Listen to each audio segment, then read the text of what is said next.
Assalamualaikum warahmatullahi wabarakatuh. Dasar-dasar ilmu ekonomi adalah ilmu yang mempelajari cara manusia mengolah sumber daya yang terbatas untuk memenuhi kebutuhan hidupnya tidak terbatas. Ilmu ini berfokus pada pilihan-pilihan yang harus dibuat individu, rumah tangga, perusahaan, dan pemerintah dalam mengalokasikan sumber daya guna mencapai kesejahteraan. Kemudian kita masuk ke dalam materi, yaitu yang pertama, konsep dasar dan masalah ekonomi. Ilmu ekonomi bertujuan untuk mengatasi kelangkaan sumber daya dalam memenuhi kebutuhan manusia yang tidak terbatas. Masalah ekonomi pokok yaitu produksi, distribusi, dan konsumsi diselesaikan melalui metode ilmiah dan prinsip ekonomi. Didasari hukum ekonomi, aktivitas ekonomi muncul karena adanya kebutuhan, disertai tindakan dan motif ekonomi yang mendorong manusia melakukan kegiatan ekonomi. Berikutnya yaitu menganalisis kebutuhan manusia dalam kegiatan perekonomian.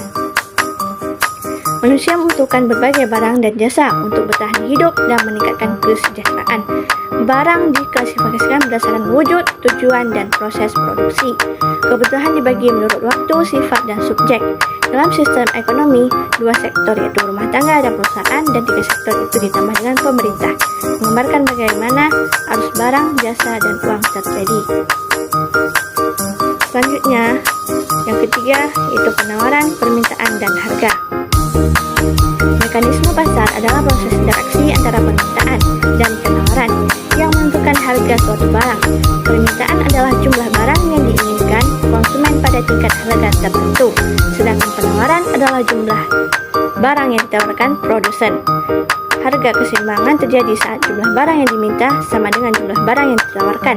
Berbagai faktor seperti harga barang lain, pendapatan konsumen, selera, biaya produksi, dan teknologi dapat memenuhi permintaan dan penawaran. Yang keempat yaitu struktur pasar. Struktur pasar menggambarkan kondisi persaingan antara pelaku ekonomi. Pasar persaingan sempurna memiliki banyak penjual dan pembeli, sementara pasar tidak sempurna, monopoli, persaingan monopolistik, memiliki sedikit pemain dominan yang dapat memengaruhi harga dan produksi. Dan berikutnya yaitu yang kelima, konsep uang dan lembaga keuangan. Uang adalah alat tukar yang berevolusi dari barter ke uangan kertas. Fungsi utamanya adalah sebagai alat tukar, satuan hitung, dan penyimpanan nilai. Lembaga keuangan seperti bank sentral, bank umum, dan lembaga keuangan non-bank memegang peran penting dalam sistem keuangan melalui intermediasi dan pengendalian moneter. Berikutnya yaitu yang keenam, pengangguran dan kebijakan pemerintah. Pengangguran terjadi ketika tenaga kerja tidak terserap oleh pasar kerja. Ada berbagai jenis pengangguran seperti struktural dan frisikional. Penyebabnya bisa dari faktor teknologi, kebijakan ekonomi, atau krisis. Pemerintah menanggulanginya dengan pelatihan kerja, menciptakan lapangan kerja, dan kebijakan fiskal atau moneter. Dan yang ketujuh yaitu inflasi dan kebijakan pemerintah. Inflasi adalah kenaikan harga secara umum dan terus-menerus. Penyebabnya antara lain meningkatkannya permintaan dan naiknya biaya produksi. Inflasi berdampak pada daya beli masyarakat. Pemerintah menanganinya dengan kebijakan fiskal, moneter, dan penguasaan harga. Selanjutnya yaitu yang kedelapan, perdagangan luar negeri, proteksi dan globalisasi.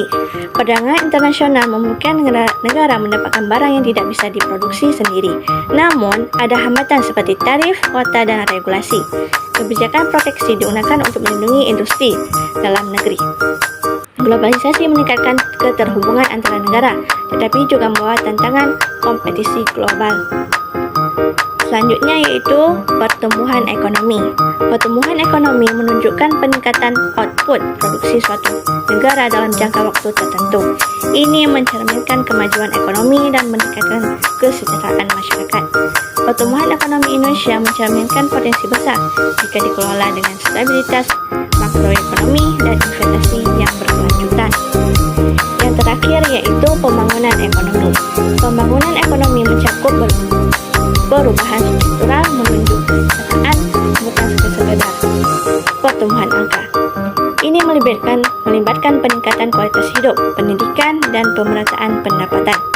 Indonesia terus berupaya membangun ekonomi melalui berbagai program dengan pendekatan baru yang inklusif dan berkelanjutan.